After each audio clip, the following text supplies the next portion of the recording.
I never intended to hide my success. Standing outside my aunt's suburban ranch house in Austin on a chilly Christmas Eve in 2019, I watched frost gather on my leather boots and thought about how differently things might have turned out if my family had believed in me just once. My name is Tessa Langford, and I'm the founder and CEO of Solaria Strategy Partners, a rising star in energy consulting across the American Southwest.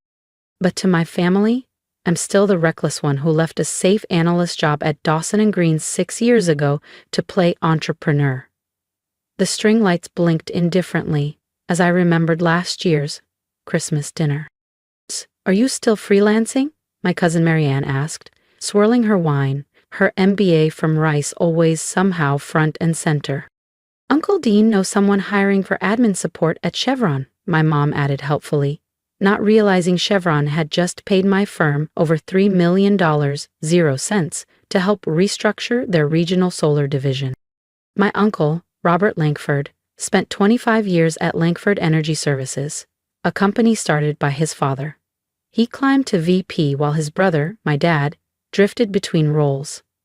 The resentment between them shaped everything about our family gatherings. "Success means loyalty," Uncle Robert always declared, nodding at Marianne and her textbook career path. Business degree, oil industry job, aggressive networking. I'd chosen my own way. After double majoring in environmental science and economics, I spent 4 years at Dawson Green. While others played office politics, I built something real. My first solo client was a tiny wind tech company in Lubbock.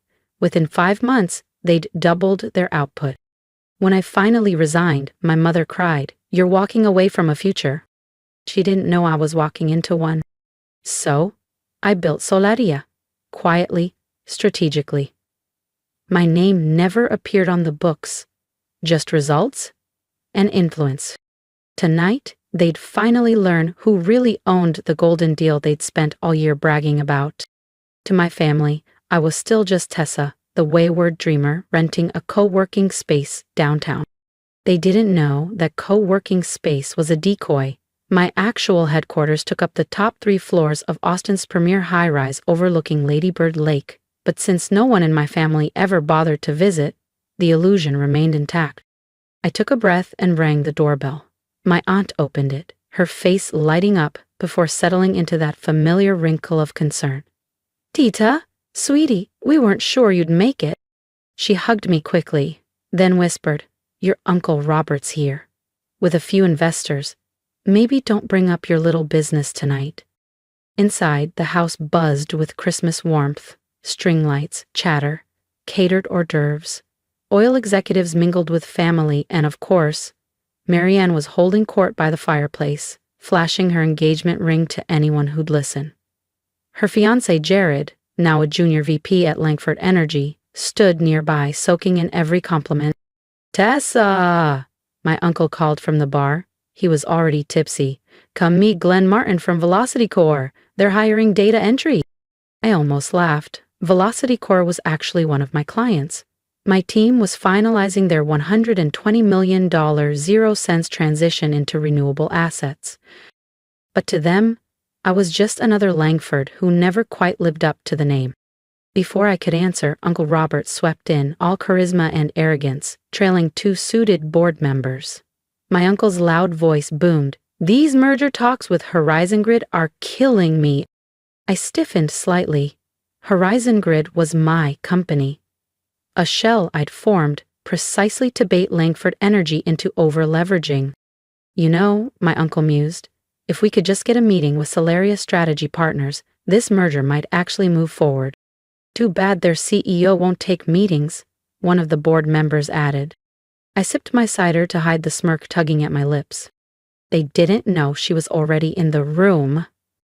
"Not yet," Uncle Robert growled, "but they'll have to meet with us eventually. We're Langford Energy, after all." I couldn't help myself. Maybe they're not impressed by the name anymore. The room fell silent. My uncle's drink froze halfway to his lips. My mother's eyes widened. My father's jaw clenched. "Tessa," he said sharply, but I didn't stop. "From what I hear, Langford's market share has shrunk. The merger with Horizon Grid isn't a bold expansion, it's a lifeline. The words landed like a slap. Years of being dismissed, of being the afterthought at family dinners, had finally reached a boiling point. Uncle Robert turned a deep shade of crimson. "How dare you? What would you possibly know about our business?" My father grabbed my elbow and pulled me toward the kitchen. "Now." Once inside, his voice dropped to a hiss. "Have you lost your mind? You embarrassed me in front of Robert and the board." I was just... "You've always been reckless," he snapped. "With your little consulting hobby, pretending you know real business." The door creaked open. Marianne leaned against the frame, her fiancé Jared just behind her. "Maybe she should go," she said with fake concern. "We don't want to give Uncle Robert more stress. The merger matters more than her feelings." My father didn't hesitate. "She's right. Get out. We don't need some low-level consultant spreading rumors." I looked at them. My father's disappointment, Marianne's smug grin, my mother, silent as always, 5 years of hiding everything I'd built. All for this. "Fine," I said softly, grabbing my coat. "But remember this moment. Tomorrow's gonna be enlightening." Jarrett scoffed. "What could you possibly do?" I smiled, thinking of the signed merger documents waiting on my desk, bearing the signature of T.L. Phoenix, CEO of Solaria Strategy Partners. "Merry Christmas," I said, stepping into the cold, moonlit night. The next morning, I walked into Solaria before sunrise. The city was quiet, but our offices were already buzzing.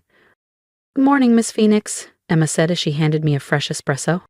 Only 3 people knew Tessa Langford and T.L. Phoenix were the same person. And today, that secret was about to shatter. If you've ever been underestimated by the people who should have known you best, hit subscribe, because the next part of this story proves just how powerful quiet success can be when it finally speaks. "The Langford Energy delegation is scheduled for 10 a.m., Emma said, stepping in with her tablet. "Your uncle has called 4 times, trying to push it earlier." I smiled, settling into my seat. The entire floor was built to command attention. Floor-to-ceiling windows showcasing the skyline, original sculptures, soft lighting, and at the center, my desk. Carved from reclaimed longleaf pine, a quiet nod to power with roots. This was my world, not my aunt's kitchen, not their dinner tables. Here, no one told me I didn't understand business. "How many are coming?" I asked, flipping through the Horizon Grid merger files. 8, Emma replied. "Robert Langford, 4 board members, their interim CEO." She paused. "Your father, Marianne, and her fiancé." Of course! Marianne had just been promoted to head of strategic growth, another shameless title gifted for loyalty, not merit. I inhaled deeply, still hearing my father's voice from the night before. Emma understood and nodded. "Call Gregory at Horizon Grid," I said. "Tell him to be ready." Gregory ran my shell company. He knew exactly what part to play today. At 9:45, Emma's voice returned through the intercom. "They've arrived, early, as expected." Let them wait 15 minutes. In that quiet time, I centered myself. No more masks, no more shrinking. At precisely 10 o'clock, I saw their outlines through the frosted glass. My uncle, pacing. My father, stern. Marianne, whispering to Jared. I adjusted my blazer, touched up my lipstick, and opened the door. Silence. Uncle Robert stood. "Excuse me, where's T.L. Phoenix? We're here to meet with Solaria's CEO." I walked calmly to the head of the table. "You are?" I said. "T.L. Phoenix, Tessa Langford, CEO of Solaria Strategy Partners." Faces turned pale. "This can't be," my father muttered. "She's bluffing," Marianne snapped. "Sit down," I said coolly, and she did. "Emma," I called, "distribute the merger packages." As the folders hit the table, I watched their worlds begin to unravel. "The Langford Energy delegation is scheduled for 10 a.m., Emma said, stepping in with her tablet. Your uncle has called 4 times, trying to push it earlier. I smiled, settling into my seat. The entire floor was built to command attention. Floor-to-ceiling windows showcasing the skyline, original sculptures, soft lighting, and at the center, my desk, carved from reclaimed longleaf pine, a quiet nod to power with roots. This was my world, not my aunt's kitchen, not their dinner tables. Here, no one told me I didn't understand business. How many are coming? I asked, flipping through the Horizon Grid merger files. 8, Emma replied. Robert Langford, 4 board members, their interim CEO. She paused. Your father, Marianne, and her fiancé. 4th. Marianne had just been promoted to head of strategic growth. Another shameless title, gifted for loyalty, not merit. I inhaled deeply, still hearing my father's voice from the night before. Emma understood and nodded. Call Gregory at Horizon Grid, I said. Tell him to be ready. Gregory ran my shell company. He knew exactly what part to play today.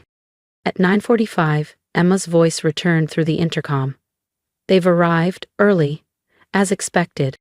Let them wait 15 minutes. In that quiet time, I centered myself. No more masks, no more shrinking. At precisely 10 o'clock, I saw their outlines through the frosted glass. My uncle pacing, my father stern, Marianne whispering to Jared. I adjusted my blazer, touched up my lipstick, and opened the door. Silence. Uncle Robert stood. Excuse me, where's TL Phoenix? We're here to meet with Solaria's CEO. I walked calmly to the head of the table. You are, I said. TL, Phoenix, Tessa Langford, CEO of Solaria Strategy Partners. Faces turned pale. This can't be, my father muttered. She's bluffing, Marianne snapped. Sit down, I said coolly, and she did. Emma, I called. Distribute the merger packages. As the folders hit the table, I watched their world begin to unravel. Inside the folders were detailed analyses of Langford Energy's financial standing, market weaknesses, and my proposed merger terms. As you'll see, I began smoothly, Langford's position is more fragile than anyone here realizes. Your modernization efforts failed. You've burned through capital reserves. I clicked the remote. Graphs and charts lit up across the conference room. Your market share has dropped by 42% in the past 3 years. Without this merger, you're 6 months from collapse. Uncle Robert's face darkened to maroon. How dare you? These figures, this is confidential. Nothing is confidential from me, I replied. Solaria has been tracking Langford Energy for years. I let the next truth drop. We also own large portions of your debt through holding companies you never connected to us. And Horizon Grid? That's my shell company. Jared laughed, nervous. That's not possible. Horizon Grid is international. It is, but it's mine. I built it for one purpose, to force this moment. Panic began to ripple. Every deadline you missed, every clause in every agreement. You were playing against me. My father finally spoke. Why would you do this? I looked him in the eyes, because no one at this table ever believed I belonged here. Last night you kicked me out for speaking up. Today you'll listen. I pressed the button again. Charts turned to action items. This merger will happen, but on my terms. First, the entire board will resign. This is madness, Uncle Robert slammed the table. Then, Langford Energy collapses. Your call. The room erupted. Uncle Robert shouted legal threats. Marianne cried. The board whispered furiously. My father stared like he was seeing me for the first time. Eventually, silence returned. What are your terms? Robert asked at last. Restructuring, fresh leadership, and the end of nepotism. Marianne and Jared, he asked. Removed, I said. All future positions based on merit. You can't do this, Marianne sobbed.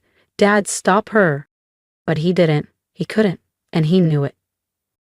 As they signed the final agreements, my father remained seated, eyes full of regret. Tessa, he started. You should go, I said quietly. Emma will show you out. He paused. I was wrong about you. Yes, I replied. You were.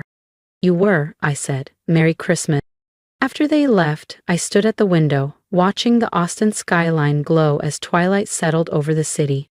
Emma stepped in, quietly handing me a glass of champagne. Congratulations, she said gently, though something tells me this isn't the end. She was right. This wasn't the finish line, it was the first mile. My family now knew who I really was, but they still didn't understand what I was capable of. Tomorrow would bring new headlines, new restructuring hurdles, and the media firestorm. But tonight, I allowed myself one breath of satisfaction. The woman they dismissed from Christmas dinner now controlled the fate of Langford Energy. Revenge didn't need to be loud. It only needed to be precise. I raised my glass toward the darkened window. Merry Christmas, I whispered. The weeks that followed were a whirlwind. News of my dual identity exploded across business media. Mystery CEO T.L. Phoenix unmasked. $1 billion secret hidden in plain sight. Every outlet wanted the story. Sitting in my office, I scrolled through yet another headline. Tessa Langford, the consultant who outsmarted her legacy. My phone buzzed. Another message from Marianne. The 10th this week. I deleted it, unread. Ms. Phoenix, Emma said entering. The transition team is ready for final sign-off on the Langford Energy restructure. The past month had devastated my family. Uncle Robert resigned, trying, unsuccessfully, to sue. Our legal team buried him in evidence of mismanagement. My father retired early. He couldn't face reporting to his daughter. Marianne and Jared were the loudest. They painted me as vindictive on social media. But it backfired when journalists exposed the damage their decisions had caused. Then Emma returned, voice softer. Your mother's downstairs, she wants to see you. I froze. My mother hadn't reached out once since the takeover. Send her up. A few minutes later, she stepped inside, visibly out of place in this space of glass and steel. She looked around, stunned. Tessa, she whispered, nervously twisting her hands. This is quite an office, my mother said quietly. What do you want, Mom? She sank into one of the guest chairs, looking smaller than I'd ever seen her. Your father's not well. The stress, everything. It's taken a toll. Marianne's engagement ended. Jared walked out after losing his role. The family's unraveling. I kept my voice steady. That's unfortunate. But business decisions aren't built on sentiment. Langford Energy is already showing signs of recovery. I'm not here about the company, she whispered. I'm here to understand. You worked so hard. We thought you were struggling. Why didn't you tell us? I let out a dry laugh. Tell you? Every success was ignored. When I made my first $1 million, you were celebrating Marianne's promotion. When I bought my first firm, you told me to apply for entry-level admin. We were trying to help. No, you were trying to force me into your box. Tears welled in her eyes. We were wrong. But you chose not to see me, I said quietly. Can't we fix this? Langford Energy will be fixed, I replied. But the family? That's not my priority. Emma will show you out. As I raised my pen to sign, I heard my grandmother's voice in memory. Something she once told me before she passed. Success isn't about proving others wrong, Tessa. It's about proving yourself right. And I signed the final document. 6 months later, Langford Energy's valuation had doubled under its new leadership. Messages flooded in from family, some furious, others suddenly sentimental. I replied to none, until one message caught my eye. Sophie Langford, Uncle Robert's youngest, the only one who'd never mocked me. I don't want anything, just wanted to say you inspired me. Watching you claim your power gave me the courage to try. I'm starting something of my own. For the first time in months, I smiled at a family message. Emma, I called. Schedule a lunch with Sophie Langford and look into her startup. Emma tilted her head. As family? No, I said. as an investor interested in real potential. That's the legacy I wanted.